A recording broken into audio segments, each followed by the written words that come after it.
नमस्कार।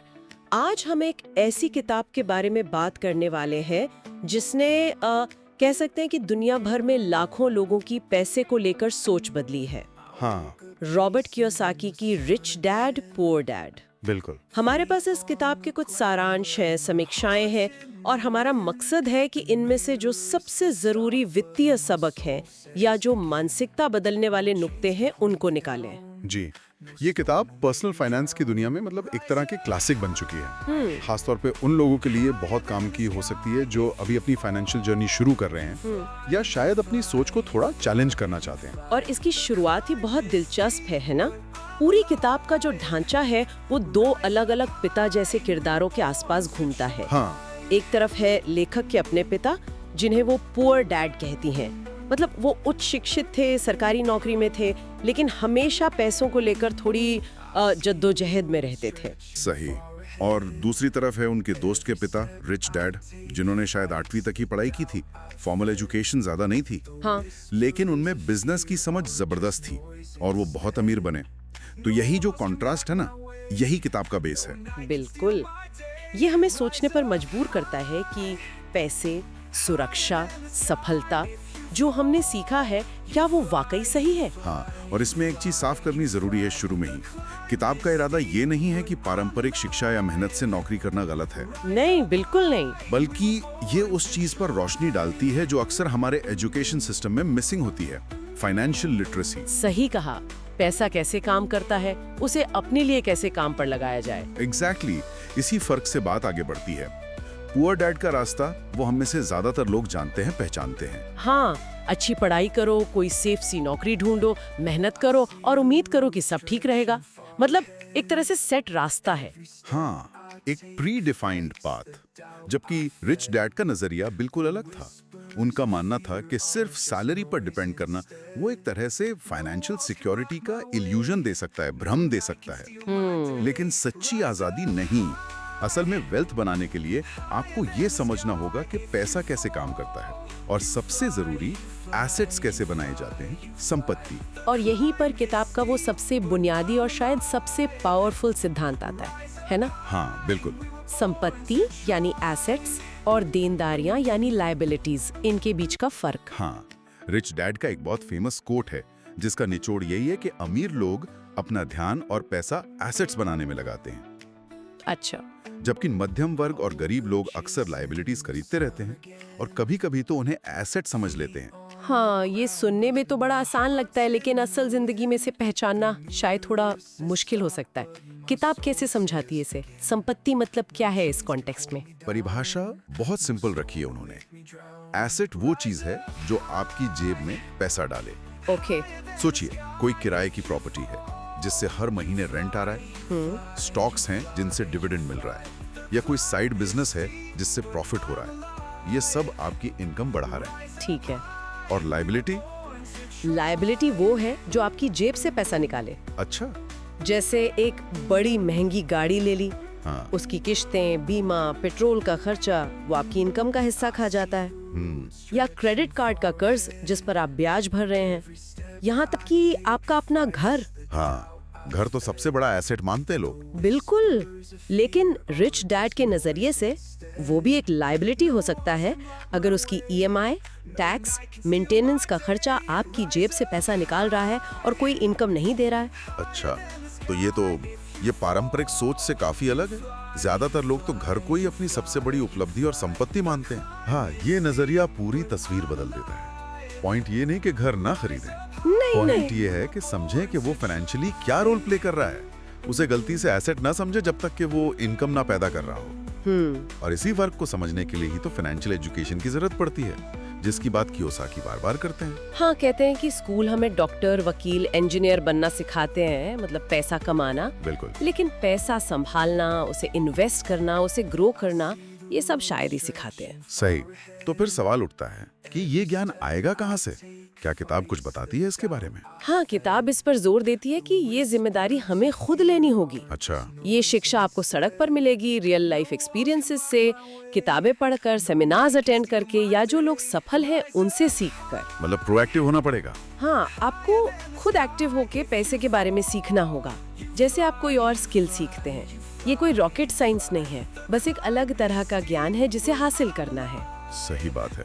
और इसी ज्ञान हासिल करने की बात से जुड़ा एक और दिलचस्प आइडिया है किताब में, सीखने के लिए काम करें, पैसे के लिए नहीं। हाँ, ये थोड़ा सुनने में अटपटा लग सकता है, मतलब काम तो पैसे के लिए ही करते हैं ना ज्यादातर लोग। हाँ, पर यहाँ नजरिया थोड़ा लॉन्ग टर्म है। रिच डैड की सलाह थी, खासकर करियर की शुरुआत में, कि ऐसी जॉब्स या मौके चुनो जहां आपको कीमती स्किल्स सीखने को मिले, भले ही सैलरी थोड़ी कम क्यों ना हो, जैसे सेल्स, मार्केटिंग, कम्युनिकेशन, नेगोशिएशन, लोगों को मैनेज करना, अकाउंटिंग की बेसिक समझ। अच्छा, ये वो स्किल्स हैं जो आपको बाद में अपना बिजनेस बनाने या बेहतर इन्वेस्टर बनने में मदद करेंगे। तो ये एक तरह का इन्वेस्टमेंट हुआ, अपनी स्किल्स में इन्वेस्टमेंट, फौरी तौर पर ज्यादा सैलरी के बजाय लॉन्ग टर्म कैपेसिटी बिल्डिंग पर फोकस। बिल्कुल, ये उस माइंडसेट से एकदम उलट है जहां लोग बस अगली सबसे ज्यादा सैलरी वाली नौकरी ढूंढते रहते हैं। सही। क्योंकि सिर्फ ज्यादा सैलरी आपको अमीर नहीं बनाती, अगर आप उस पैसे को सही से मैनेज करना और बढ़ाना नहीं जानते। रिच डैड का तर्क यही है कि सीखे गए स्किल्स और जो बिजनेस माइंडसेट डेवलप होता है, वो आपको एम्प्लॉय के जाल से निकालकर मालिक या इन्वेस्टर की सोच की तरफ ले जाता है। आप सिर्फ एक पुर्जे की तरह काम नहीं करते, बल्कि पूरी मशीन को समझने लगते हैं। ये सब घूम फिरकर माइंडसेट पर ही आ जाता है। हाँ, पूरी किताब में पुअर डैड और रिच डैड की सोच का जो टकराव है वो दिखता है। एक बहुत पावरफुल उदाहरण है उनका चीजों को अफोर्ड करने को लेकर नजरिया। जी। पुअर डैड अक्सर कहते थे, मैं ये चीज नहीं खरीद सकता, जबकि रिच डैड का सवाल होता था, मैं इसे कैसे खरीद सकता हूँ। हाँ। भाषा का ये छोटा सा फर्क, लेकिन सोच का कितना बड़ा अंतर दिखाता है। बिल्कुल। पहली सोच बातचीत को वहीं खत्म कर देती है, दिमाग बंद। हाँ। दूसरी सोच दिमाग को खोलती है, उसे सल्यूशन ढूंढने पर मजबूर करती है। कैसे? ये सचमुच बहुत गहरी बात है। एक मानसिकता आपको हालात का शिकार बनाती है, दूसरी आपको उनका कंट्रोलर। एक बहाने ढूंढती है, दूसरी रास्ते। सही। और ये सिर्फ पैसों के बारे में नहीं है, मेरे ख्याल से ये जीवन की किसी भी चुनौती पर लागू होता है। मुश्किल देखकर हार मान लेना या उसे हल करने के तरीके सोचना। और किताब इसी एक्टिव, सॉल्यूशन ओरिएंटेड माइंडसेट को अपनाने पर जोर देती है। डरपोक होकर फाइनेंशियल फैसले लेने से बचना, रिस्क्स को इग्नोर करने के बजाय उन्हें समझना, उनका आकलन करना और उन्हें मैनेज करना सीखना। अमीर बनने का मतलब बिना रिस्क के नहीं है, बल्कि कैलकुलेटेड रिस्क लेना है। तो अगर हम पूरी किताब के अंदाज की बात करें तो ये किस तरह की किताब है? क्या ये कोई इन्वेस्टमेंट गाइड टाइप है? नहीं, बिल्कुल नहीं। ये कोई स्टेप बाय स्टेप गाइड नहीं है कि कौन सा स्टॉक खरीदें या कहाँ इन्वेस्ट करें। अच्छा। इसकी भाषा बहुत सरल है, कहानियों के जरिए समझाया गया है, इसीलिए ये बिगिनर्स के लिए बहुत अच्छी मानी जाती है।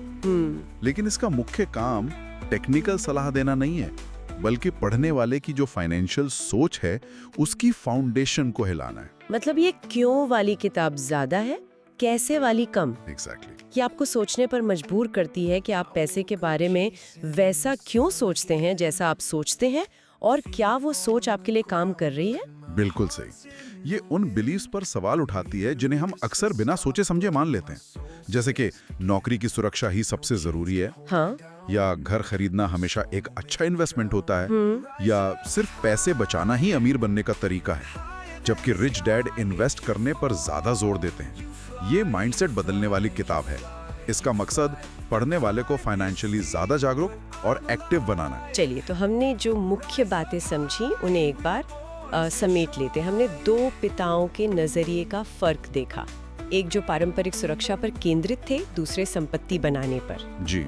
हमने एसेट्स और लायबिलिटीज के महत्वपूर्ण अंतर को समझा कि क्या चीज असल में पैसा लाती है और क्या ले जाती है। हमने ये भी बात की कि स्कूलों में मिलने वाली शिक्षा के अलावा फाइनेंशियल एजुकेशन क्यों जरूरी है और इसे खुद हासिल करने की जिम्मेदारी हमारी है। हाँ। साथ ही सिर्फ सैलरी के लिए काम करने के बजाय स्किल्स सीखने के लिए काम करने का आइडिया पर भी गौर किया। और सबसे अहम, हमने ये देखा कि कैसे हमारी मानसिकता, प्रॉब्लम को देखने का नजरिया हमारे फाइनेंशियल फ्यूचर को शेप देती है। बिल्कुल। इस सारी बातचीत का निचोड़ क्या निकलता है, इस किताब का असली महत्व क्या है, उन सोर्सेज के आधार पर जो हमने देखे। मेरे ख्याल से इसका असली मूल्य शायद पारंपरिक फाइनेंशियल एडवाइस पर सवाल उठाने में है। अच्छा। ये हमें उस पैसिविटी से, उस निष्क्रियता से बाहर निकालने की कोशिश करती है जहां हम बस महीने के अंत में सैलरी का इंतजार करते हैं। ये हमें सोचने पर मजबूर करते हैं कि क्या हम एक्टिवली अपने फाइनेंशियल डेस्टिनी को, अपनी किस्मत को शेप दे रहे हैं या बस हालात के साथ बह रहे हैं। सही। ये उस माइंडसेट को बढ़ावा देती है जो फाइनेंशियल फ्रीडम की ओर ले जा सकता है, जहां आप पैसे के लिए काम नहीं करते बल्कि आपका पैसा आपके लिए काम करता है। और इसी सोच के साथ हम अपने श्रोताओं के लिए एक सवाल छोड़ जाते हैं जिस पर वो विचार कर सकते हैं। ये हमारी चर्चा से ही निकला है, लेकिन इस पर गहराई से सोचना जरूरी है। जी, जब हम अपने जीवन को देखते हैं तो हम अपनी चीजों और खर्चों को संपत्ति और देनदारियों के रूप में कैसे पहचानते हैं?